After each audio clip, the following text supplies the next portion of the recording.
What's going on, guys? Phantasm Mask here, and if you live in the United States, the tax season is upon us. This is the time where everybody's filing to see how much they're going to get from their deductions, how much of a big refund they're going to get, or if the worst case scenario, how much you have to pay Uncle Sam.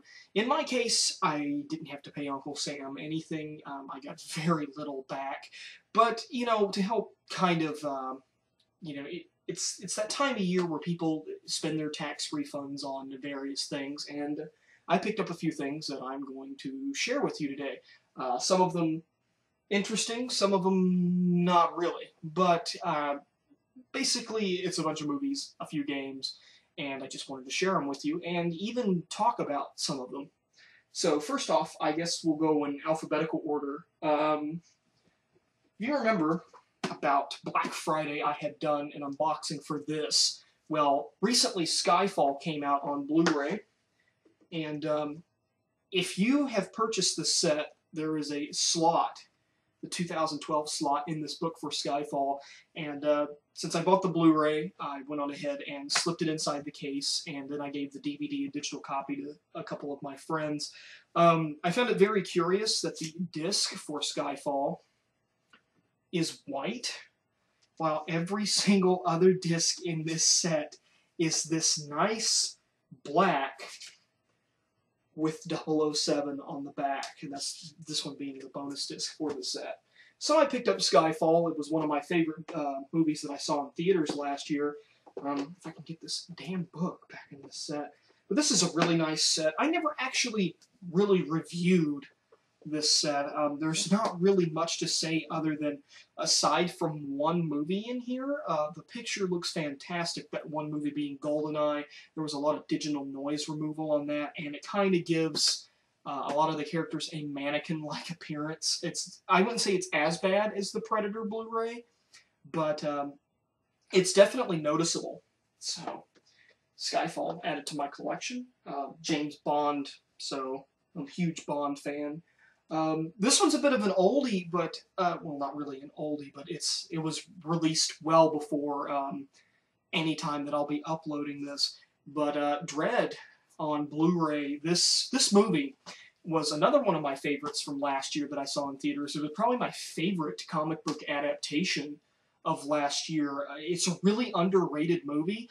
Sadly, it didn't perform that well at the box office, but seeing all of the data coming in from the DVD and Blu-ray sales, this was the top seller on Amazon.com, Best Buy, Walmart for a few weeks after this Blu-ray dropped, which is great, because if they can really make that money up in home video sales, then we can potentially get a sequel. The next few, well, actually not the next few, but this next one I found in the Walmart bargain bin for Blu-rays, and it's sort of a guilty pleasure, because if anybody is a fan of these novels, then they know that this movie is not exactly the shining example of Frank Herbert's masterpiece set of books, but Dune on Blu-ray. Sadly, this does not include the director's cut of the film, which hopefully somewhere along the line they'll release it on Blu-ray. The cut, which instead of having David Lynch's name on it, has Alan Smithy, because apparently he was not satisfied with this movie. This is one of those movies that was in development hell for a very long time, even having Ridley Scott attached to it. I think maybe even David Cronenberg might have been attached at one point, but pretty much Ridley Scott dropped Dune to do Blade Runner, which is actually a Blu-ray I've been looking to acquire for quite some time now. That 30th anniversary edition looks fantastic, and I really want to get my hands on it. So, you know, for $5, I really couldn't resist getting this, because I think it's, for what it is, even though it's not exactly the best adaptation of any of the Dune novels, I think that I still think it's a good movie. Definitely has some great practical effects in here, some puppets, animatronics, great special effects for its time, and even the music's pretty good too. There are some special features on here, believe it or not. I was actually surprised. Deleted scenes, the design of Dune, special effects, models and miniatures, even a featurette on wardrobe. And it also says that it's a D-Box motion enabled. which I've seen D-Box in movie theaters, but I don't really know if you are actually able to buy a D-Box chair for a home theater. If that's the case, that sounds amazing, but well out of my price range. This one, if you lived in Europe, you've probably been enjoying this for at least since October, but sadly over here in the US, we haven't been able to get our hands on it until the 19th of February, and that's the recent remaster of the Terminator. On the front of it, it has newly remastered picture.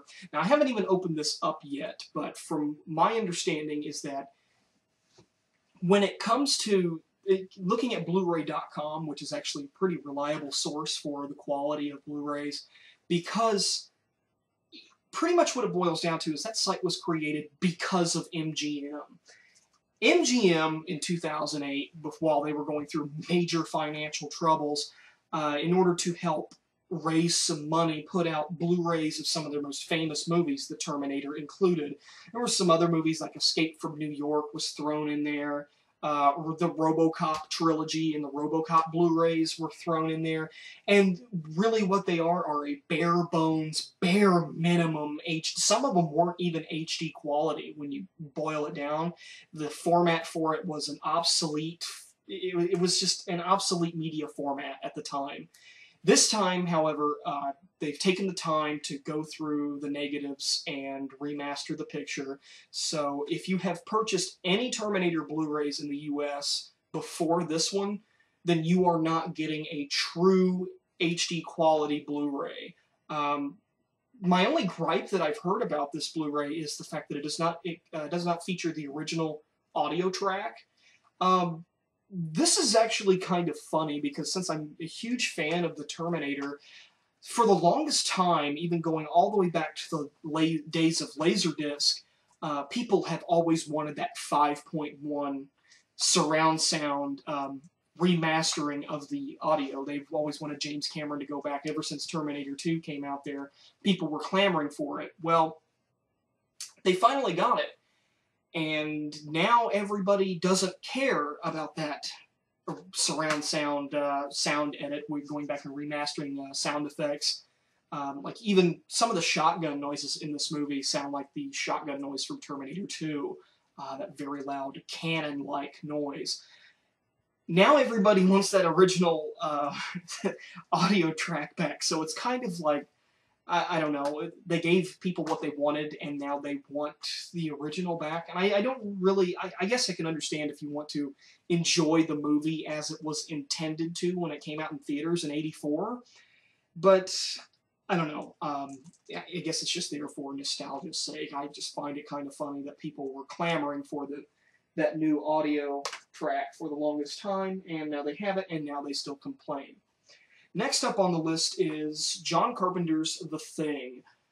This is probably one of my favorite horror films because when it comes to practical special effects, if I want to use an example of a film which I don't even really think uses that much CGI, if any at all, but mostly practical effects and puppets and actual gore packets and squibs, this is the movie I point people to.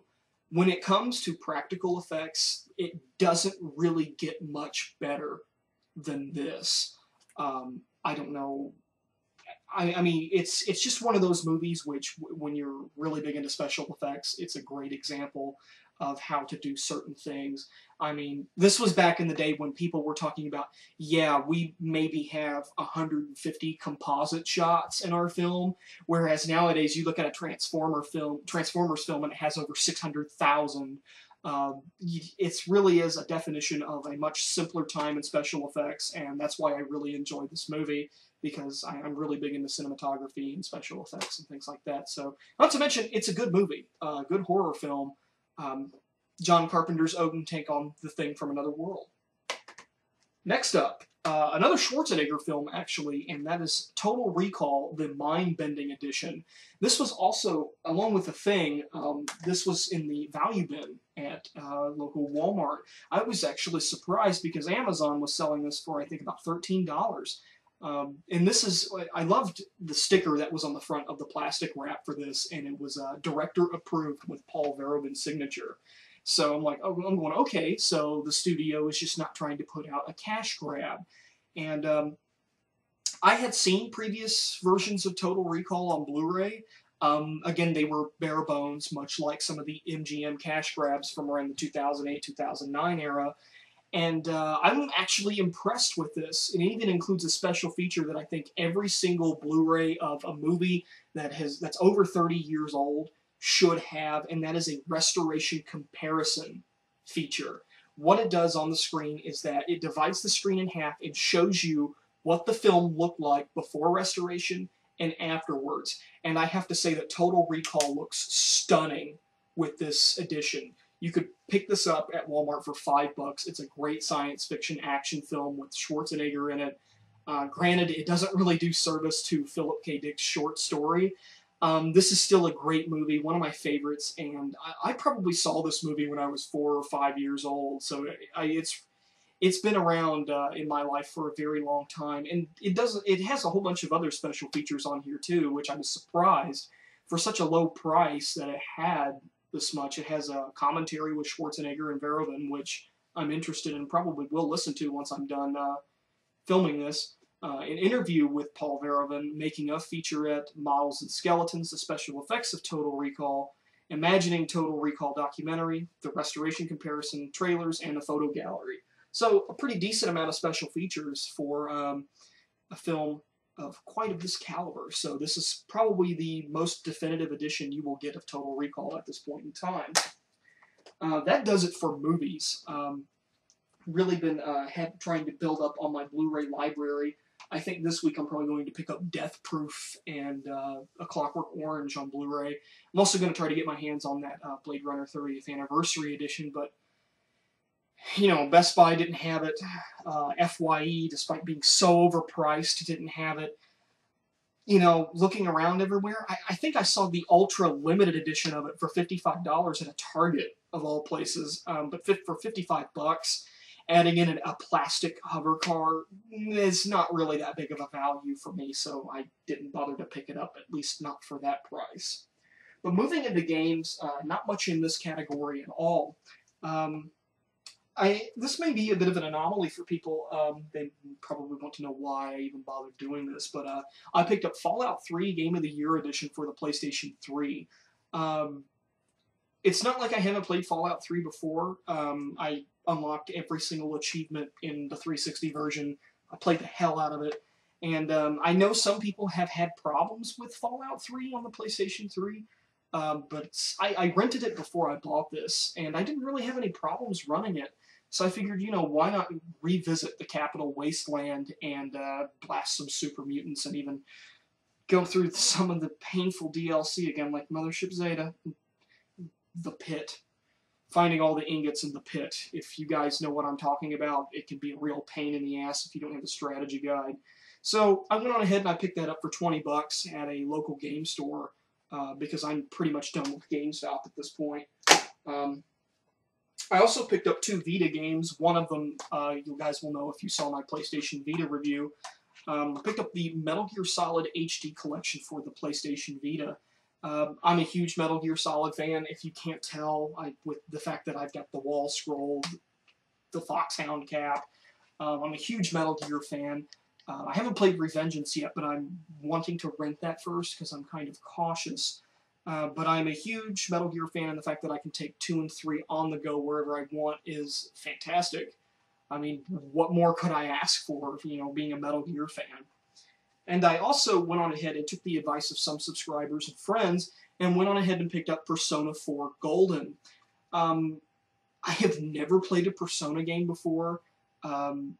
I haven't looked up any gameplay for this at all. I'm going in here completely blind. The only thing I have to go off of this is the fact that right now it's the top-selling Vita game at a lot of retailers around here, and the fact that people that I know that have a Vita have enjoyed the game.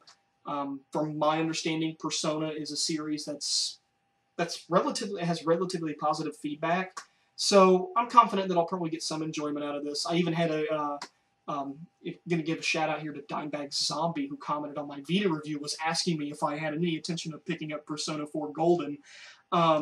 He actually posted that as soon as, like, 5 minutes before I bought this. So that was, I was like, wow, I can't believe that actually happened. So that's all I have for my recent pickups. Things that I'll probably be reviewing in the future.